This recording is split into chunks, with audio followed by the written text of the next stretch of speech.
Welcome back to another episode of the Clear the Screen podcast. I am Melissa Deely. And I am Billy Adme, and this is where anxiety ends and abundance begins. We are very excited to welcome Miss Anne Poirier to the show. I hope I pronounced that right. Poirier? Yeah, Poirier, yes. Poirier. All right. Job, welcome, Anne Poirier, to the show. We're so excited to have you. Thank you so much for the both of you for being here. I'm excited to share my story and talk to you both as well. And I just want to introduce you a little bit to the audience first from your bio, and then we will dive into your story. Anne Poirier, CSCS, is a nationally recognized body image expert, certified intuitive eating counselor, and author of The Body Joyful, My Journey from Self-Loathing to Self-Acceptance.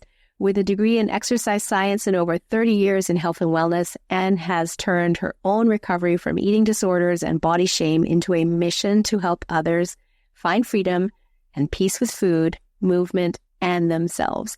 And there's so much more to that, including being featured in magazines and numerous newspapers and TV shows. And we will talk all about that as we go through this episode here. So yes, welcome to the show, Anne. Thank you so much. I'm excited to share a little bit about my own journey. And I know that I am not alone in struggling with food and eating and exercise. So would you like me to just kind of dive in and share a little bit? Okay. I love that you said your journey from self-loathing to self-acceptance, as we call, your journey from Victim Island to Solution City. So please begin. We're excited to hear all about it. Yes. There's a little story around the title too, because the publisher wanted it to be from self-loathing to self-love.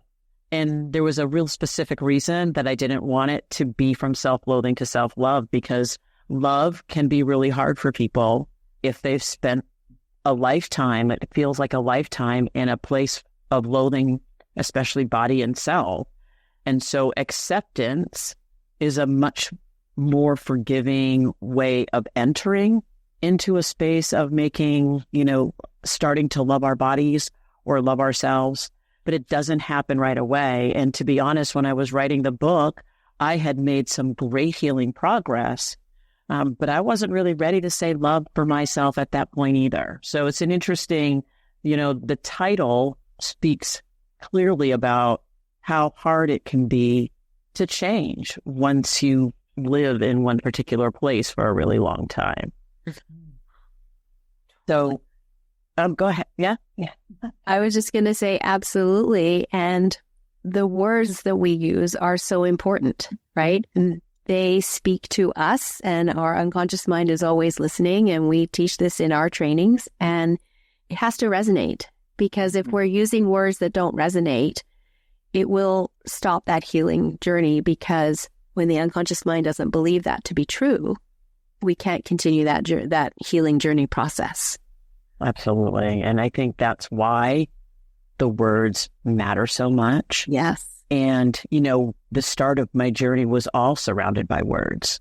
Words from my parents' description of me being a chubby little baby and stocky and sturdy and a bull in a china shop, and all those kind of wonderful terms that parents use to describe their young ones. And unknowingly, right? Yeah. Parents absolutely. Doing the best they can with the resources they have. And, a chubby little baby is often said as a term of endearment, really. Absolutely, right? And to be stocky and sturdy was strong, right? And capable. So it's just the way that we interpret some of those words. And that was where I kind of interpreted those words in a different way, which was negative, unfortunately. And then because of that, just that start of some of that terminology, and then my brother lovingly giving me a nickname, as a kid, I was a little bit of a tomboy. I always wanted to play with the boys. And so I was always trying to play football with them or do things with them. And they just started a little chant, my brother and his friends, and they called me Annie Fanny Farmer. And when I look back on it, it's like kind of a cute little name, little Annie Fanny Farmer. But all I heard was, you can't play with us. And Fanny, because I'd heard chubby little baby, stocky and sturdy, this big girl that doesn't look like the other kids. And so that nickname became a way of starting my own loathing of my body, because my body didn't look like the other kids. I had really short hair and I didn't fit into the same types of clothes. And so I can track back very easily the seeds of beliefs, the belief systems around my body, and then the self-talk that followed all of that, which I believed even more, just gave me more proof that I was right. And that's how, I went on a 40-year journey of just really beating my body up and trying to change it in order to fit in and be accepted and look like I'm supposed to look. I use little air quotes there, right? I'm supposed to look a certain way. So says the media, right? Yes. And that's what we're fed day in and day out for 40 plus years, our entire lives. And so again, this is all unconscious, right? You become conscious of that inner dialogue and the way that you're talking to yourself. However, it starts off unconsciously. And as you said at the very start of this episode, you're not the only one that has gone through this journey. And, there can be listeners hearing this now going through this journey. And there's no point in the blame game. No, absolutely not. This is actually happening to teach us something so that we can move forward. And do we teach, it's the key is to be able to hear the lessons, right? What did you need to learn? And, we say that, those of us that have had the hardest, toughest lives, have the biggest missions to do in the world, right? And so your story really resonates. And because, my parents, in my culture, women are not really, encouraged to do business or, really be powerful or strong or anything like that, right? And so I had this core limiting belief that I was powerless. And then I became a cop, right? Even though it wasn't something I ever thought of as a kid that, hey, I want to be a cop when I grow up. However, my soul needed that need of power. And as soon as I released that, like as Melissa said, it was out of my awareness. I went back to my first love, which I went to school for, which was teaching.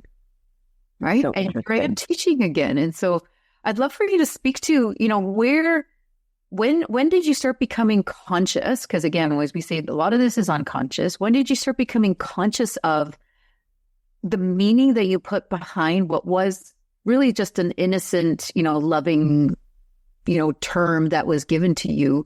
And just like my parents, I know they didn't want me to grow up feeling powerless. It's just, that's the way our culture was. So when did that start coming to your awareness? And then what was the process through that? I didn't become aware but till I started doing my own inner healing. Yeah. And, I suffered from an eating disorder when I was a 12-year-old. So from 12 to about 15, I don't really remember much of my schooling during that period of time as I look back, because I was so addicted in a disordered relationship with food and my body. I did end up in the hospital for a while, and I got well enough to get better from that. But unfortunately, I didn't have the healing, the inner healing, and I didn't really understand how the self-talk was really impacting how I felt about myself and my self-esteem and my self-confidence. And so I relapsed a couple more times, once in my 20s and then once again in my 40s. So it really wasn't until my body just broke down and I was forced to sit and be with myself. And that's when I started to do some journaling. And through the journaling, I joke that I got sick of hearing myself, journaling the same thing over and over and over again. And from what my mom would say, shit or get off the pot, that's what I felt like. That's where I came to that space where I have to do something. I'm doing the same thing over and over and over again. I still hate myself. I'm uncomfortable in my own skin.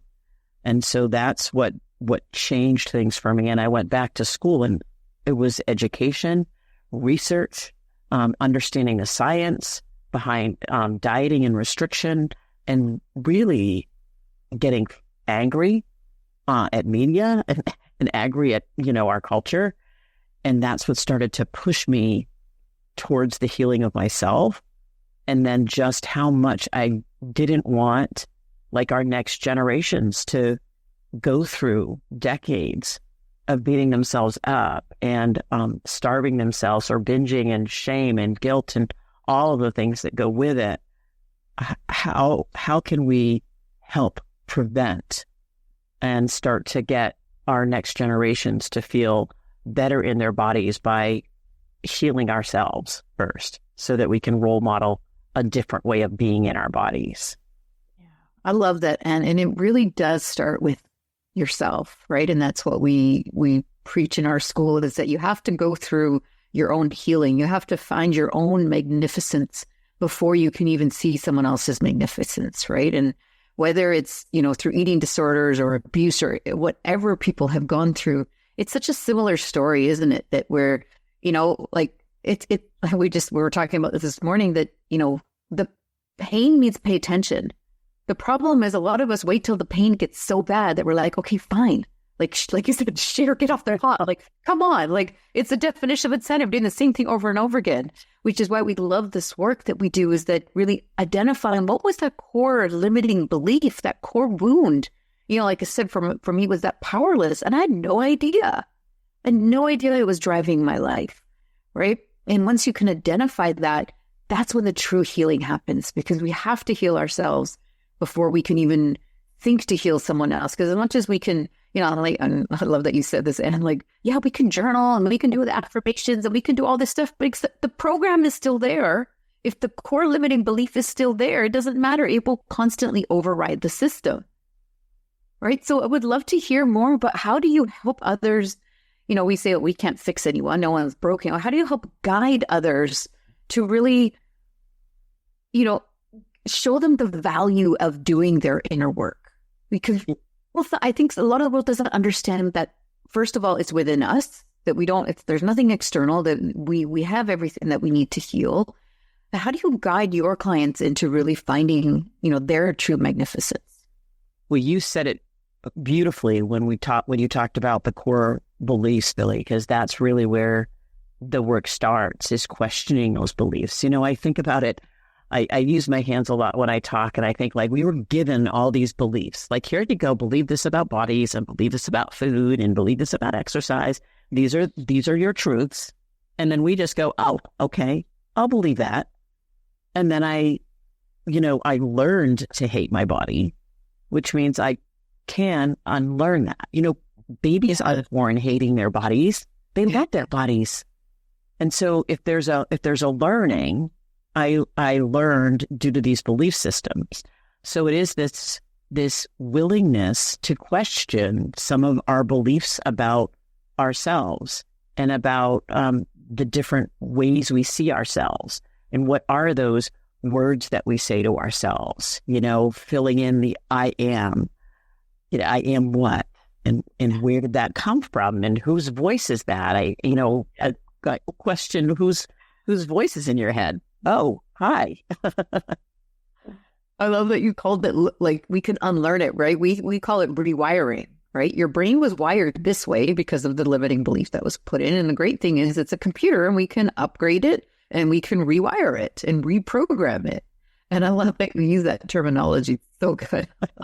It's just a little different way of looking at it. Yeah. And it is kind of just like, how do I start to see myself differently? If food isn't good, bad, right, wrong, clean, dirty, as our society tells us, and puts a lot of morality on food, and if bodies are all different sizes, and then I know lots of people in larger bodies that are healthy and unhealthy, and I know lots of people in smaller bodies who are healthy and unhealthy. Mm-hmm. So what does that mean about bodies? That means that bodies are going to be all different sizes and shapes, and that we aren't all going to fit into the look of what we see every single day in the magazines or on TV and advertisements. And in my day it was 17 and all the magazines that I was looking at. Now it's 24/7 social media, always with filtered images, and you don't even know what's real. It was done back then just not as well as it's done now. Now you can't tell anything. So airbrushing before. Yeah. Yes. And now, like, there's not a little divot of cellulite on anybody that you see online. Yeah. And how true is that in real life, right? And those are the questioning. That's where we start, is questioning some of those belief systems, trying to figure out where some of those beliefs were, I call them seeds, right? Planted a lot of times in our childhood and with the messages around us. And we're not placing blame on anyone. Everybody is doing the best that they can. And that's where we start, and then trying to meet the person wherever they are on that journey. And I love what you said there, Anne, that whose voice was that, right? Because this is something that we teach when we teach strategies, is we break down, like, how is this strategy run? When you have this trigger, then you get this, internal representation of this movie, and then you hear this voice inside of you, and then it creates this emotion, and then it creates the behavior. And, that negative voice is never us. I love that you said that. It's never us, right? We don't body shame ourselves. We don't naturally become racist. We don't naturally, look at people and think, guilt or shame. It's given to us. So I love that. So I want to ask you, like, was there one moment when you realized that those voices in your head were not yours, and that those belief systems, I want to talk about your specific moment, that breakthrough, where you uncovered it unconsciously? That's such a good question. And I have to give credit to, so I'm on my second marriage, and just choices and decisions into my first marriage around a lot of different things for me. But it was a question he asked. Is that 8-year-old Annie? Is what he asked me when I had reacted a certain way. And this is when we were dating. And it made me pause, because I was still, when we started dating, I was in this healing process. I was like, my body and food is off the table. It's my business. We're not going to talk anything about that, because I needed to figure out what my journey was with both food and body. And I don't know, we must have been getting frustrated with him around something. And he says, "Is this 8-year-old Annie?" And I think I put my hands on my hips, and I said, "Yes, it is." So, yeah, like that, the little rebellion person inside of me. And then through my journaling, through my therapy, right, and working around all of that to heal myself, I discovered a whole slew of people in my head, coming from coaches, yes, parents, but, other people in my life who had, I had thought anything that they said was right.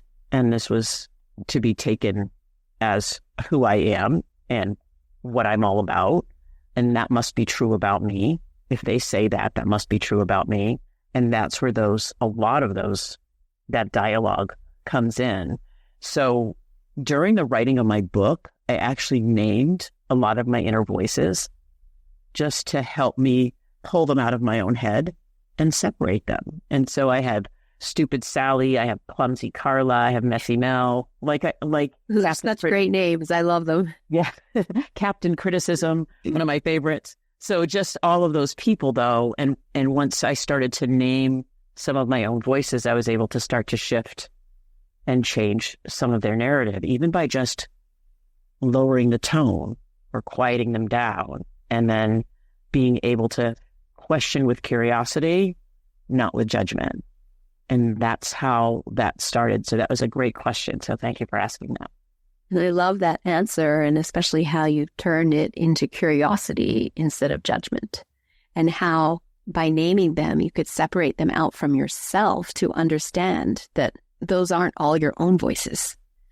Those, like the beliefs that have been given to you, those voices had been given to you at a time when you were a child and you were just, absorbing and learning so much that you didn't realize that they were just coming in, and you made them all your own.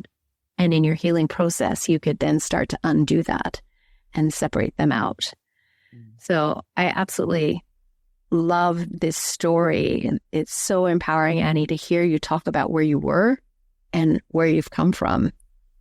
and to where you are today. And I also want to bring into this, because I know that you raised your own children through this process. And I would love for you to talk about how you going through this journey has positively impacted your children as the adults that they are today. It is a positive impact now. And it wasn't always, right? So I was still, when I had my kids, I will tell you, I have 2 girls. Being pregnant was the first time I was free from the voices in my head around food. Interesting. It was a very interesting period of time with both of the pregnancies. Just like, oh, okay, I can relax a little bit because I'm growing a human. It was a very, it is definitely, I look back, it was a disordered way of thinking. But I was, because you weren't eating for you and you were eating for your baby? Wow. Yeah. Wow. Yeah. So there was freedom in my body. It was like, oh, this is great. Like, this is great. It was very interesting. But the second that I delivered my baby, Alyssa, my first daughter, people don't tell you still look pregnant after you deliver. And I was horrified. And then I was right back at it with punishing myself. So even as my daughters were young, I missed some of their life due to my own obsession. Although as I healed, they were getting older. I unfortunately say I did not do a really good job role modeling when they were younger, but I am doing a much better job role modeling now. And we've learned from each other a ton. They are both young adults now, both married and grandchildren. And they have a much healthier relationship with food in their bodies than I ever did. And so it's wonderful to see that with them. But unfortunately, I think some of the times we don't realize the things we miss until we look back. And, not eating the cake at the birthday party, or being too tired to get on the floor and play a game because I just, I pushed myself too hard to try to burn off calories that I ate the night before, or whatever, all that counting and calculating and, that was over consuming my life for up until my mid-40s, until I started to say, something's got to give. And we say in our school that everything happens when it's meant to happen. And, your daughters picked you as their mom for a reason. And, you picked your daughters for a reason. And we all pick the experiences that we're meant to learn. And, then we can heal not just the past. Mm-hmm. Now we're healing the future as well. Right. And so you came into this, now healing that part of you. Didn't matter when it happened. Right. I mean, I got into this work in my late 40s. I just turned 50. And I was like, you know what? I needed to be a cop for 20 years. I needed to build my resilience and my strength. I needed to feel all those feelings and then learn from them so that now I can be strong enough. Really, for me, I felt like I needed to be strong enough in order for me to do this level of healing that I needed to do from my childhood abuse that, I had shoved down for the rest of my entire life.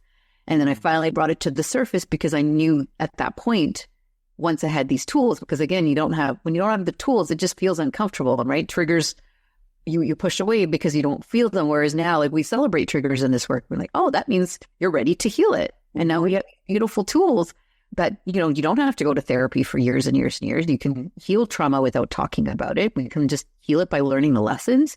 And now my daughter doesn't have to go through it.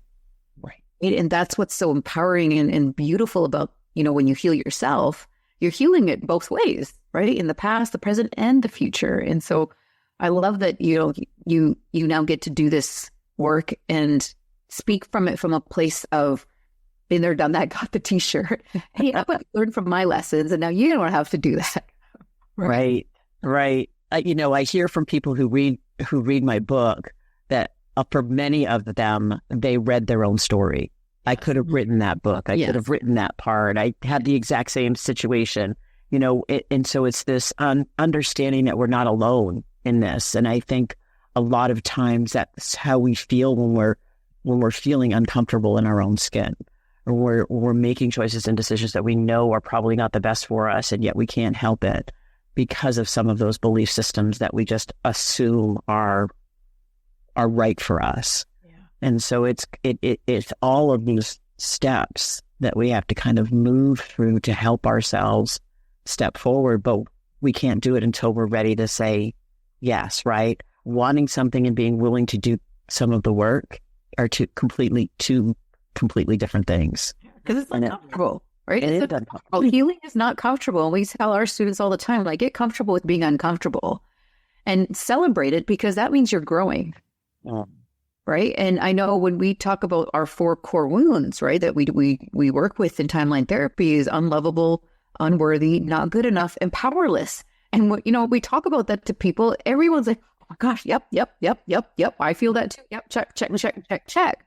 Right. And we all feel the same wounds. Doesn't matter what you went through. And, there's a lot of talk out there about big T trauma. And I always say trauma is trauma. Right? Whether, you were physically abused, or whether your mom just looked at you bad and, gave you a mean look and you feel like you weren't loved anymore, it's still trauma. Right? And what's happening is we're operating from that place of trauma. And it's so prevalent in the world right now, where people are operating from that place of feeling unloved, that place of powerlessness, that place of not feeling good enough. Right? And it shows in our behavior. And now, I can see it in you, Anne, like your beautiful soul and your light is shining. And it's like, yeah, I've been through these horrible things. And now I've learned from it. And now what can we do with that and now help humanity in it as well? So I want to ask you, Anne, how are you, obviously we're called Amplify Impact Academy. How now are you amplifying your impact in the world? And what does that mean to you? I am amplifying it. And so the company, I'm kind of a little bit in rebranding right now, but the company that I started with this work, it was called Shaping Perspectives, because it is all about shifting the way we see things, right? It is questioning those beliefs and shifting some of the ways we thought about ourselves. And when you were talking, I was thinking about how it becomes our identity, like all those wounds that we move through. We just take it on as this is who I am. And that's where some of those baseline, I'm not good enough comes from. So, well, this is me. I'm not good enough. And then we believe it and we continue to do things to prove it to ourselves. And until we take a few moments of space. I heard this the other day and I thought it was really brilliant. I said, the quote was, the answers to all the struggles are in the silence that we avoid. And I thought, isn't that interesting? How if we could just slow down and be quiet with ourselves and actually question and be curious, there's that perspective shifting, right? Then all of a sudden, that's when answers come. And that's where we can start to shift the way we see things and change the way we see things. And so there's that space. And for me, the writing of my own story prompted me writing a story for 8 to 12-year-old girls around bullying and body shaming and weight stigma, because it was like I was writing to my 10-year-old me that needed that healing, and to give young people the understanding and the knowledge that there is power in their own words, and how do they change the way that they're speaking to themselves, and what does that look like? And so in the work that I do now and the way that I want to change, the way I want to change the way people see themselves starts with our early generations, because this is a generational problem. This is passed down. I think especially around bodies and women's bodies. I think there's a lot, even now there's more for everybody, all bodies. Mm-hmm. But in my generation, so many women, 50s, 60s, 70s, 80s, feeling bad about their bodies, and their whole life spent trying to change their body. And we don't want that for our children. Yeah. to have to think that they're not good enough right out of the gate because their body looks different. Yeah. So that's where I want to empower people in my age group so that our generations to follow have different role models. That I think is a key, right? We learn from what we see. So if we can create some different role models, then maybe we can create some different ways of thinking for our next generations. I love that you love that. to your younger self, and imagine, if you wrote it to Annie Fanny Farmer and it became something that was loving as opposed to something negative, right? Because we create our stories. And so, we shift that, well, the way that my mother treated me was because she wanted this for me, because this happened. It was for me to learn this, right? And it's always about the stories that we create for ourselves, right? It's all about, I know. All those people up there. Yeah, all those people up there, but all your names that you gave, I love it. It's beautiful. Well, and I love that too, Annie, recognizing that it is passed down generationally and recognizing that if we shift it for ourselves, we shift it for our children moving forward. And a lot of people aren't even at a point where they understand that their beliefs are given to them or that they can be passed down generationally. And so they spend a lot of time without any clarity as to why they're behaving the way that they're behaving. And to your point, you spent a lot of time there yourself, just cycling, until it came to a loud enough awareness that you chose to do something about it. And so just by being on this very podcast, every time you share your story, every time someone reads your book for adults or your book for kids, that's where you're bringing people to awareness. That may be the first time that they go, oh my goodness, this is me. Mm. And so that is such a huge impact that you are having in the world by sharing your story in such a powerful way. And you may never know how many lives you touch as a result. And just opening up possibilities. Exactly. Others to jump on that healing journey as well. Or to hear their own voice or their own story in someone else makes it feel like it's not just you. Yes. And then when there's someone else there, it opens the door to be able to talk about it.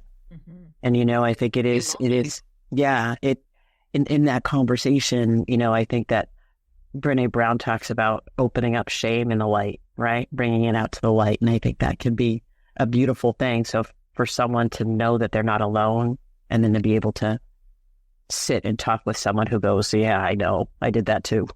Or yeah, I get that. I understand that. It eases a lot of that shame and it begins that open, like that little cracked door. You can open the door a little bit to see a different perspective. And I think that's what this work is all about. I use this phrase that I feel that we sometimes are in a prison of our own perspective. And the door's been open like our whole lives. We just haven't seen it because we've only been looking one way and the doors are over there are locked, right? But the door over here is open and it's been open. We just have to start turning around and looking at things differently and starting that different language for ourselves. Exactly, shifting the perspective. And the other piece to it is that they may be in that closed door thinking, I'm always going to be this way. Mm-hmm. There is no hope for me. This is just who I am, and this is how I show up. And I'm going to say cancel, cancel, cancel to all of that. Mm-hmm. Them seeing that you have overcome this, that you have been where they were, and now you're over here. We call it Victim Island to Solution City, right?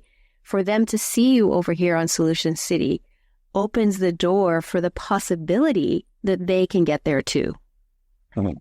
And that gives them a new belief that it's possible, right? And I love that quote, whether you think you can or you think you can't, you're right.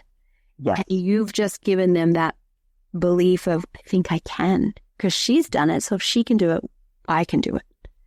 Versus before where they were just looking at the locked, closed door. They didn't even know that it was possible. So the thinking was, I can't. Mm-hmm. Cancel, cancel, cancel. Mm-hmm. So yes, love your story and love how you're, helping other adults of your generation overcome this while also helping support the tweens and teens so that they don't even have to go down that path. It's a very powerful, duo pathway that you're helping support people. And so kudos to you for doing so, because this is no easy journey. And as you've said, you're not the only one that's gone down it. And yet you're now helping people find the path out in a much easier way than even your path. So Thank you for the work that you do. It's very powerful. Yeah. And learning tools always, I learned a lot of tools that help me heal, and I continue to learn more and more tools to help people that I work with, and as well as myself, continuing to grow and learn how to help ourselves regulate our emotions better, manage what's happening within our environments better. What does that look like, and how much that impacts, as you said, Melissa, like it's that ripple effect, right? Mm-hmm. Like one person and just hearing something similar and going, oh, I never thought of it like that, shifts a way somebody else might think, and then they might act differently around somebody else. And so it's just a real interesting way it gets spread in a fun way. It's beautiful. And if someone listening to this podcast right now is going, oh my God, that's me, or oh my God, I know someone and that's them, how can people get hold of you? What is the best way for them to be able to reach out to you? Well, I tend to send people to Linktree. So my name, Anne Poirier, the number 11, angel number, at Linktree, because that has all my books. It has a free ebook guide there, and that's the best place to kind of get in touch with me and learn about my work. And people can always reach out to me at anne@thebodyjoyful.com. So they'll understand my story if they read my first book, The Body Joyful. And then if you have a tween, the second book's Not a Fat Annie. And then I continue to do this work to help people. And so my third book is The Body Neutrality Playbook. One of the things that really helped me in the healing of my body image and the way I felt about my body was this concept called body neutrality, because it wasn't that I had to love my body. It wasn't that I had to think positive of my body all the time. It was just that I can start to shift my focus. And we've talked about that, right? Shift my focus from my appearance to all the wonderful things that my body does. So from appearance to function.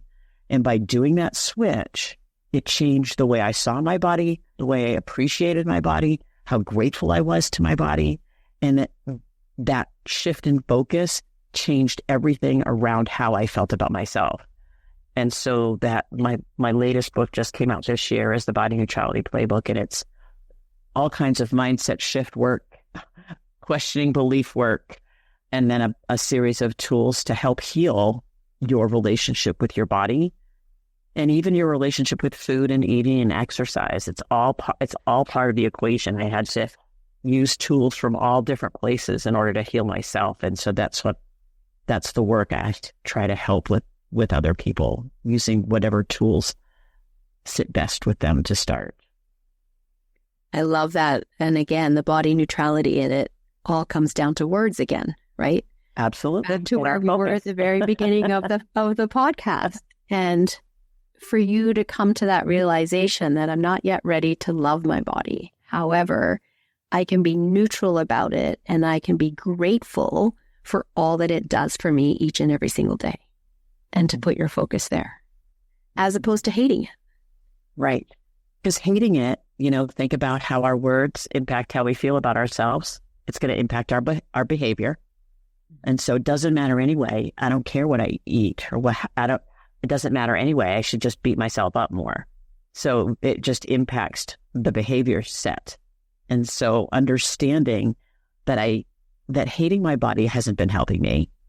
I don't feel like I can love my body, but I can hang out here in the middle in this body neutrality space and just start to respect my body. And then as soon as that word respect comes in, it alters the way you think about food and eating. It alters the way you take care of yourself. it alters the way you think about movement, and what are the things that feel good to you. So it really shifts a lot of other behavior just by changing the word to, can I respect and appreciate this body, and what does it need, and how can I talk to it in a kinder, more respectful way. Doesn't have to be all lovey-dovey. It can be a little bit more neutral, a little bit more curious, right? A little bit more grounding. So, and that's really what helped me.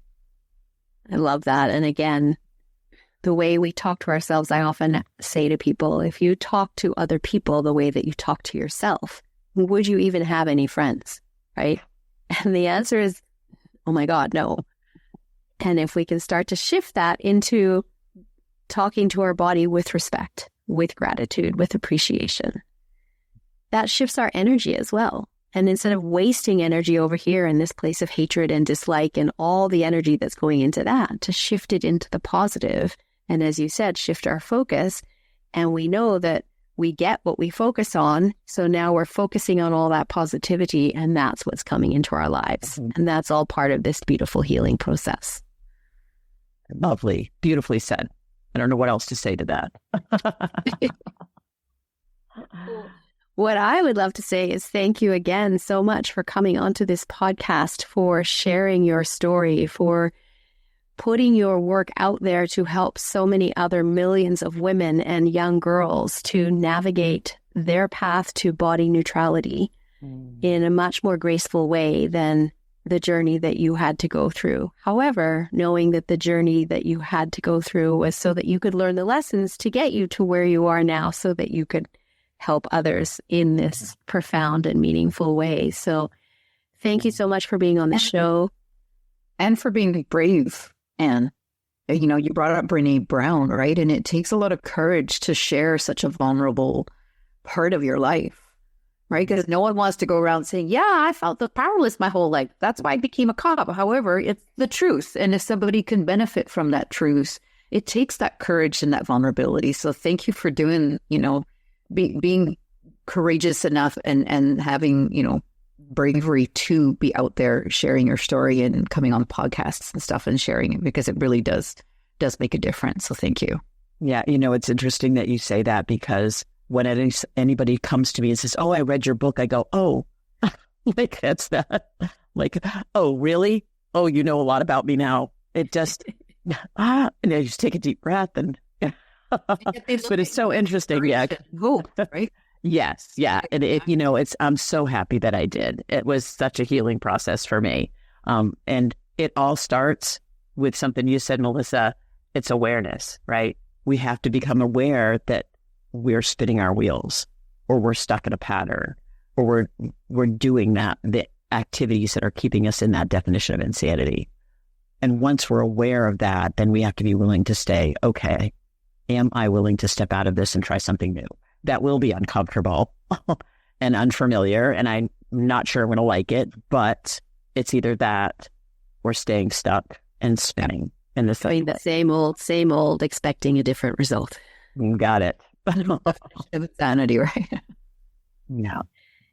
So to the audience as well, if you know someone that needs to hear this podcast, please share it with them, because Annie is living proof that you can put your eating disorder lifestyle behind you and shift into, at the very least, body neutrality, where you can live a powerful, joyful life and talk nicely to yourself each and every day. Thank you for being here, Anne. Thank you both so much. If you are enjoying the content in our Clear the Screen podcast, you might like to check out our Clear the Screen course. The Clear the Screen course is the 6 secrets to ending anxiety and amplifying abundance. It's a transformational experience to shift from anxiety and self-doubt to calm, clarity, and personal power. Secret number 1 is where we share that the screen is not the problem. Anxiety is just your unconscious mind's signal. It's not the enemy. Secret number 2 is anxiety is a messenger, not a master. And secret number 3 is where we clear the static of the past. Secret number 4 is where we rewire the movie in your mind. And secret number 5, we align with amplified action. And then finally, secret number 6 is where we anchor that new frequency. And click the link in the show notes below in order to learn more and go ahead and register. If you want to go deeper, scan the QR code, check out our Light Circle membership. This is a community where it's going to serve you and uplift you and empower you, because when you end your anxiety, that's where your abundance begins. And when you can amplify you, then you can impact others.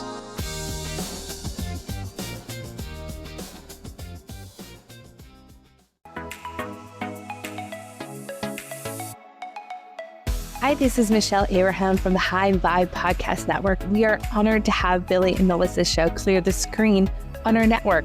For more amazing shows just like theirs, head on over to highvibepodcastnetwork.com.